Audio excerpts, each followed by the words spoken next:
And as promised, we're going to talk about a very important issue. We actually cover this every September when it is Ovarian Cancer Awareness Month. And typically, we have a physician or somebody in the medical field here on the set of the Means Report to talk about the disease. And we appreciate their expertise year after year for sure. But this year, we wanted to take a different approach. We wanted to put a face to ovarian cancer, if you will, to talk about its impact and to talk about one lady's efforts to bring awareness to it. And you know what? Hopefully one day, to defeat it. And she is, as I also mentioned, no stranger to our community. She is Anna Christina Bowers. She is the host of The Dish, which you can catch every week right here on News Channel 6. Anna Christina, welcome to this part of Television Park. Yeah, this is different. Thank you for having me, though. Well, you're welcome. Do you feel odd without a kitchen behind you? No, not really.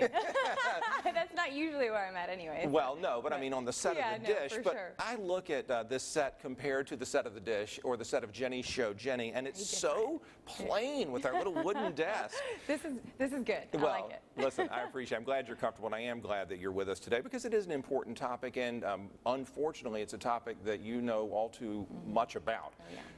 Just give us a general idea of your introduction to ovarian cancer, the impact that it had on you, and particularly your sweet mom. Yep. Well, Brad, it is something that definitely has rocked my world. I lost my mom to ovarian cancer when I was 18 years old. And it's something that I take very serious when it comes to raising awareness about because of the loss of my mom.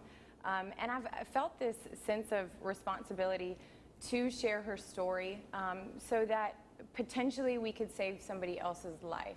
And so that struggle that I've dealt with, I've tried to make it one of my strengths and really share that story, be a voice for her again so we can potentially save lives. Have you always been that kind of person, even as a young girl, someone who would not be afraid to speak out about anything? No, absolutely not. In fact, my sister always jokes because she's like, God, when you were little, you were so quiet, and now we can't get you to be quiet. But I entered into pageants when I was about 20 years old. A lot of people think that I did it since I was little, but that kind of helped me, gain confidence, and I ended up winning Miss Texas USA, which also gave me a platform to, a bigger platform to share my mom's story. So through your connections on the pageant circuit, you come across Christina Anderson. Yes. And talk about the relationship with her and how it has helped spread the word about ovarian cancer. Well, Christina and I's relationship is pretty unique because I actually saw her story on the front page of Yahoo, and it said, "Woman fights for her life while fighting for the crown," and actually I was very intrigued. And so I got in contact with my friend who is a former Miss Arizona USA, which put me in contact with her. And I was just so encouraged by her bravery and the fact that she would be competing not only for the title, but while she was battling cancer. And so we've connected, and she has her very own campaign that's called Save Her Life. And so, which is uniquely to potentially save somebody's life by raising awareness, by spreading information about ovarian cancer, because it's known as the silent killer, which it can be very scary, and it has a really good purpose behind that name, and that's because the symptoms and signs of ovarian cancer are very nonspecific. Right, I was going to ask you about that. It is, as you said, the silent killer, and were there any indications other than maybe a stomach ache that something was not right with Mom? Well, see, in my mom's case, when she initially thought that something was wrong, she went to her first doctor, and that doctor told her that it was gas. And so they kind of just wrote it off as that, and then she herself knew that there was something that wasn't right, and so she went for a second opinion. And that's when that doctor found a tumor the size of a grapefruit, and it was cancerous. And so that's why I feel like it's so important to be proactive and really pay attention to your body, because we know our body better than most people. Yeah, that's the point. And by the time you unfortunately find a tumor at that stage, too much time has passed. Aggressive. What can women do, though? When do you know, or when do you think it's the right time to say, you know what, I'd better go to the doctor? Brad, it's important for women to really pay attention to their bodies, to listen to their bodies. If you notice a certain change that's happening, and again, the symptoms to ovarian cancer are very nonspecific, such as bloating, gas, discomfort, pain in the abdominal and pelvic area. And so it's important that if you feel any of those symptoms and they persist for more than 3 weeks, ask questions, ask a doctor. And a lot of the times people believe that going for your annual exam is enough, and that's simply not true.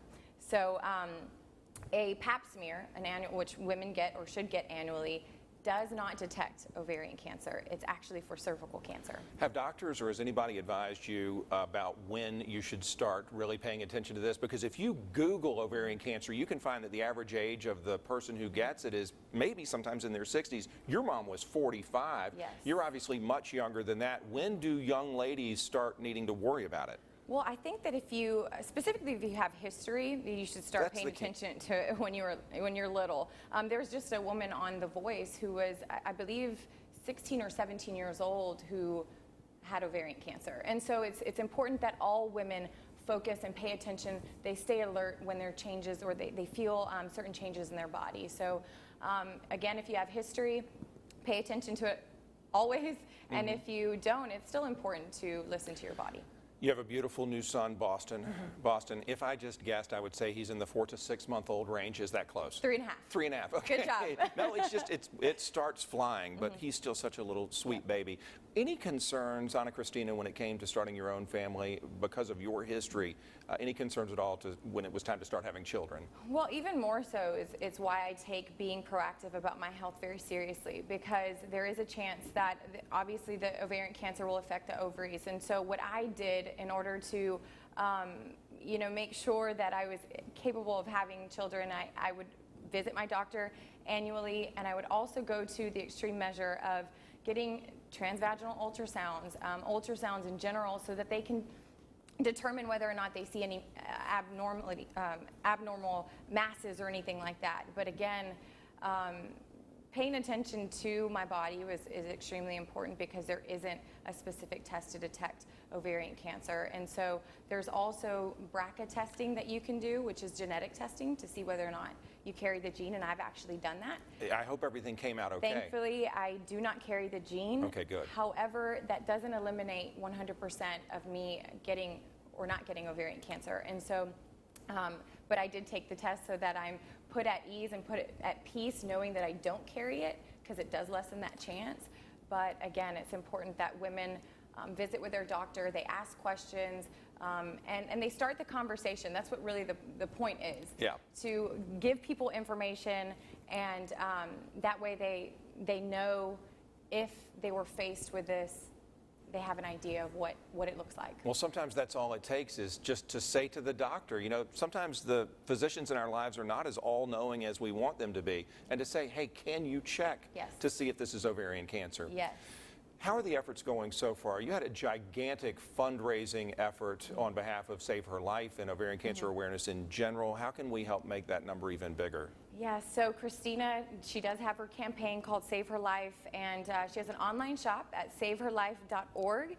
And in that shop, you can purchase jewelry, you can purchase t-shirts, and each one of these t-shirts actually have a story behind them. So there's one specifically that I helped design, and none of that money goes to me, none of that money goes to Christina. It absolutely 100% goes back to raising awareness and creating more of these type of items like shirts and jewelry to continue to spread awareness. And sometimes that's all we have, especially in the face of a silent killer. We don't have the symptoms and the signs to look for, and so we just need that knowledge out there. Oh, yeah. And it's important that people know, sometimes they wonder, how is a t-shirt really going to make a difference? Well, it's a conversation starter. And so when somebody sees you wearing that t-shirt, they might ask you a question, and that could potentially save their life. I know, that's all it takes. Anna Christina, thank you so much for what you're doing to promote awareness of ovarian cancer. Congratulations on your son. Thank you. And we will see you on the dish. Perfect. Thank you so much, Brian. We appreciate it. Anna Christina Bowers, find out more. Go to the website that Marlena just put up on the television screen and spread the word so all the women in our lives know 1 in 73 will get ovarian cancer, and we want to bring that number to 0.